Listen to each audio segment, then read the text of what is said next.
So what's up guys, kumusta po kayo lahat? Ako si Michael, kain tulog pero may pangarap. So dumating na yung ating panibagong order, parcel. So ang laman nito ay battery 18650. Ilalagay natin dito sa Romos. So kaysa bibili ako ng bagong power bank na Romos. Original kasi itong Romos na to, matagal na. 20 bago pandemic pa. 2017 siguro ganon, 2017-18. So ilang taon na tong power bank na to. Nung nakaraan lang na nasira yung battery. So madali na siyang malobat. So bumili ako ngayon para i-repack natin yung battery. Pero wala akong spot weld. So gamitan natin ng soldering iron at wire.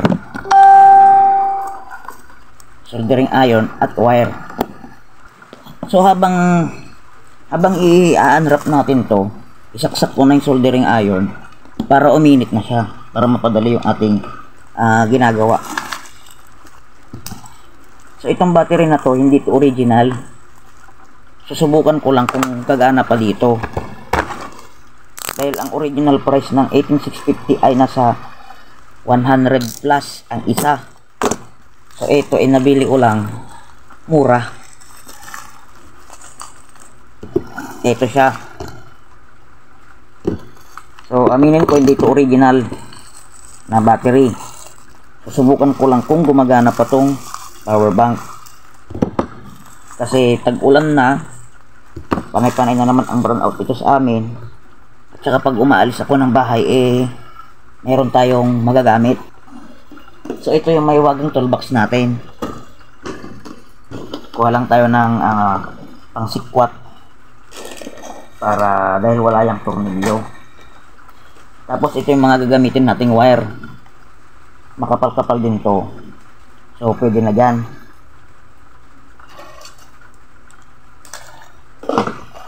So gamit lang tayo ng flat screw para matuklap natin yung pinakabahay ng Romos, yung case niya.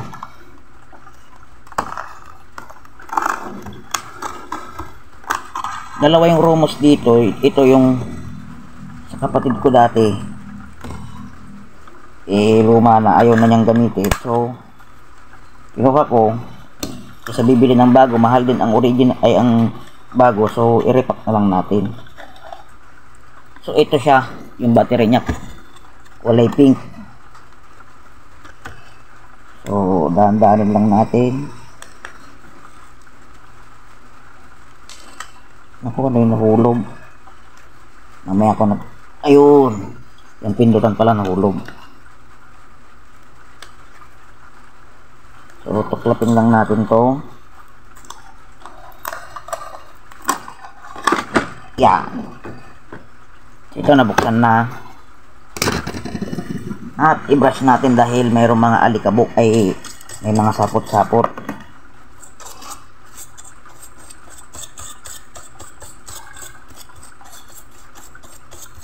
So ang mahirap lang kasi pag soldering iron yung ginamit mo matagal. Hindi tulad ng spot weld.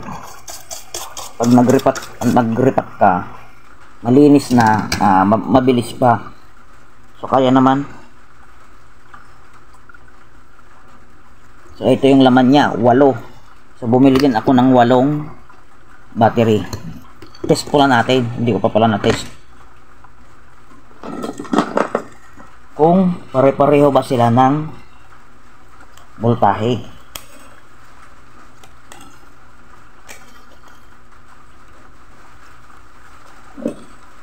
Yan. So hindi ko napapakita sa inyo kung ilang, sasabihin ko na lang kasi nakapix yung cellphone ko dyan, mahirap ilagay. Unang battery 3.98. Pangalawang battery 3.98. Pangatlong battery 3.97, so okay lang.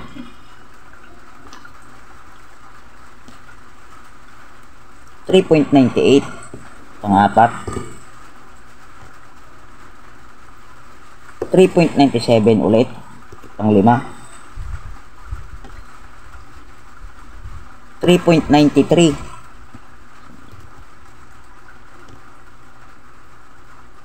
3.97 ang 7. At ang pang 8 ay 3.98. So isa lang yung 3.93. So okay lang yan. Baba man. Pero ang connection kasi nito is parallel. So magpapantay-pantay din yung mga yan. So kuha lang ako ng LED. Madami-daming LED ang kailangan dito ngayon. Soldering paste.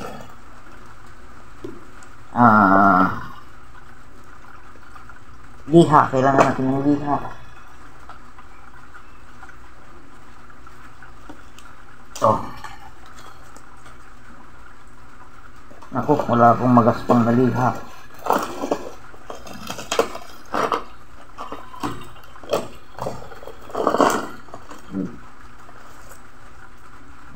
Ito na lang. Ito na siguro to. So, bakit nga ba kailangan ko ng liha? So, ito ang mga gagamitin natin. Liha. Pangliha natin dito sa panghinangan natin para madaling dumikit. Kabilaan. Kailangan nating lihain, kukuskusin. LED. Soldering paste. Wire. Yan lang yung mga kakailanganin natin.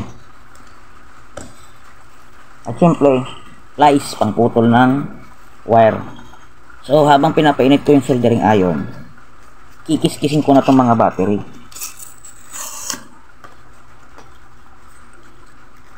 Para madaling kinangin. Mas maganda sana kung mas magaspang itong liha. Pwede naman tong cutter. Subukan natin. Kuskusin mo lang tong pinaka-metal niya. Guys, dahan-dahan lang ha. Huwag niyong susugatan tong gilid. Pakita ko sa inyo. Yan, tong gilid na to. Dahil ito positive. Ito gitna. Itong body nito hanggang dito sa puwet, negative yan. So pag nasugatan nito at dumikit sa metal, goodbye. So kailangan talaga focus. Saka maingat. Ang kailangan lang natin siyang gasgasin para dumikit yung LED. Kasi kahit anong ganda ng LED mo at ng soldering iron mo, pag hindi mo to kiniskis, mahirapan ka din lang. So ayun, balikan ko ulit kayo mamaya. Kiskisin ko lang lahat to. 8 to. 8 na magkabilaan. So matagal to, kaya balikan ko ulit kayo mamaya. So ayun guys, para hindi na pala ako magdoble trabaho, habang kinikiskis ko na, pagtapos kong kiskisin, hinangin ko na siya ng pondo para tuloy-tuloy mamaya pag maglagay na lang tayo ng wire. So nilagyan ko lang ng soldering paste pagkatapos kuskusin, tapos hinangin natin.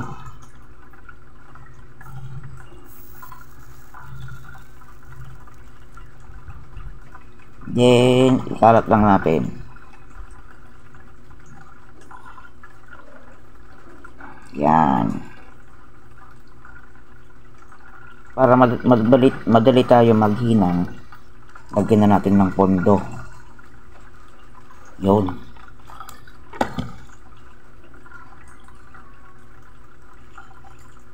So ito guys. Oh yan. Nalagyan ko na ng pondo para mabilis. So ganun ulit. Kuskusin ulit natin. Pakita ko sa inyo. Time lapse. Pasok. Kuskus. Yan. Kuskusin mo lang ang loob na. Para masya. Para hindi matanggal. Sa loob ng kuskus. Sinang lang. Siyempre, inis. Dali tanggal para kapila. madali. Spot wheel, lalagyan na lang sila ng ano, ng yung kapul. Kasi nilagay sila ng tapos spot wheel, mabilis. So, nalagyan ng sugar guys, pinakawit. Yan, sarap. Oh, para. Hindi na mahirap maglagay tayo ng wire. So, ano ulit sabihin ko? Yan na kayo. Ulit lang yun guys, so, balik. Tapos nang puso pag-inang, sabay na tayo. Sama tapos pag-lagay ng battery, at kumawahin. Kasi guys, na-price ko ng robos. Original is nasa 100, 1 plus. Original. Yung battery, na original din. Kung magpapalit ako, 100 plus ang isa, times 8. O, isa, magkano na? Ilan yun? Kuha ko lang 800, kasi mga 100 plus. O, bibili na ako ng bago. Wala nang pambili ng bago. Pero sayang ko. Bumili na ako ng kumuha yung battery. Kasi nilalagay ko. O, kung magkakatayo eh. Kasi, kumuha battery nilalagay ko. Hindi na yung original. Yeah. Pakat lang to guys. May burn out. Kaya, pwede na ko. Wala pa yung cellphone ko. Yeah. Burn out. May pupuntahan na ubat. Wait. Ano magagamit? O, lasing na guys. Tapos mababalat na ako ng wire. Ang gamit ko sa galing tip ay blue tip. Ang gamit kong LED ay isigan. Gamit ko lang akong bumibili. Mahal yung sa rolyo. Ayan, gusto ko na lasing hangin. O, gamit ko ba yan? So, magpabaliktaran ito, may ipon mo na. Connect na ng ay. Magbabalat tayo ng wire. So, ano ba? Bigyan ko isang phone. So, ang question guys.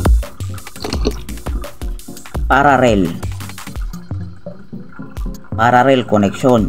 Nagkakasama ang 8 positive at 8 negative. So, dahil tag-apat to, 4 sa taas, 4 sa baba, tig-4 na magkakatabi. Pero 8 parallel yan guys. Tawag yan 8 parallel 1 series. So, ganito, magbabalat ako yan, hinang-hinang ko yan, pagkasamahin ko ganun ulit sa taas. So, ito yung pinakamahirap. Yan, yan ko ay sample. So, balat muna tayo. Yan. Siyempre, para madaling ihinang, lagyan ulit natin ng pondo yung wire. Diba? Pondo ng LED para hindi mahirap maglagay.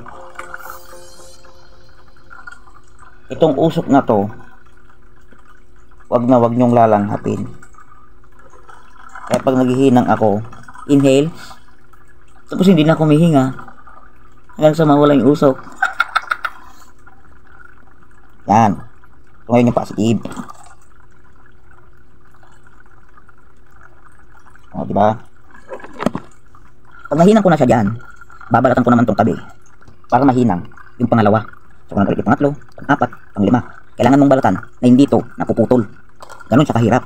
So, binigyan ko na kayo ng sample kung paano siya hinang. Yan, magkakatabi yan. Kalawa, pangatlo, pang-4, pang-5, 6, 7, 8. Yun. So, magbabalat lang ako at mahirap to at matagal. Wala na akong storage. So, balikan ko kayo ulit mamaya. Alright. So, ganito guys, oh. Diba nahinang ko na dito? Oh, ganyan yung balat. Tapos lalagyan ko ulit ng pondo. Ganyan. Wait lang. Demo ko sa inyo. So, lagyan ulit natin yung soldering paste. Damihan natin. Yan. Lagyan ng pondo. And then, lakay ang pangalawang battery. So, ayan na siya.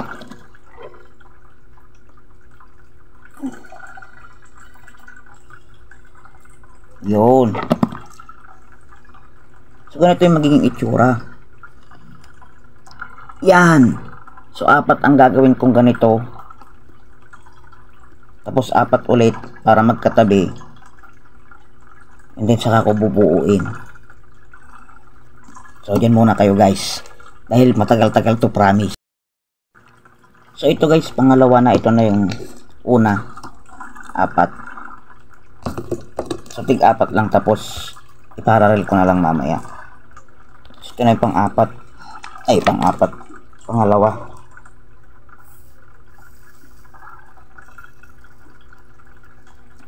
Same procedure sa una.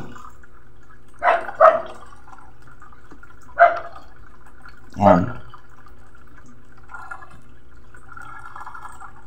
Same procedure lang yan.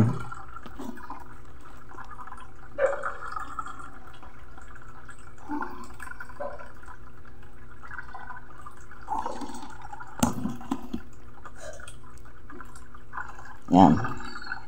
Then, pangatlo, pang-apat. Tapos sa negative side na tayo. Alright. So, ayun na guys. Tapos na yung pangalawang paghinang ko ng mga positive. So, dalawa na sila. Yan. So, ang gagawin naman natin ay lahat ng negative nitong dalawang pack na tag-apat pagsasamahin na natin. So, ganito siya. Yan. Lahat ng negative pagkakabitin na natin gamit ulit ang wire. So, magbabalat lang ako ng wire ulit. Then, pagtabi-tabihin na natin. Tapos, pagtapos niyan, siyempre, babaliktad natin ng ganon. Pupunta sa positive. Pupunta sa positive. So, ayan. Saka natin ilalagay dito sa power bank.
Ayan guys, pagdikitin na natin, nagdikit na yung negative, pagdikitin naman natin yung positive.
99%.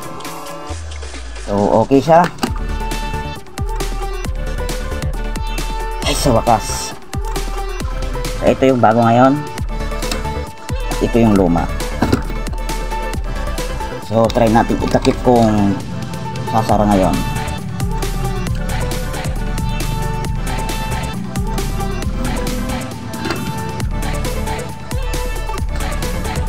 Okay. So, yun guys. Nalagay ko na yung takip niya. At yan. Meron na siyang 99%. So, testing naman natin i-charge. So, ngayon, subukan naman natin i-charge. Kung nag-charge.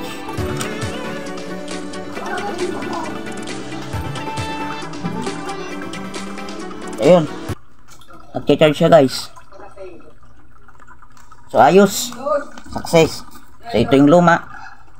Nandito na yung bago. So, sana, tumagal. Update ko na lang kayo ulit. Update ko na lang kayo ulit. Pag matagal tong battery nito. So, maraming salamat ulit sa walang sawang panonood kahit boring yung vlog ko. So, sana ito na yung magiging content natin, yung pag-aayos para ma-share din natin yung mga kaalaman natin. Alright. So, maraming salamat guys. God bless.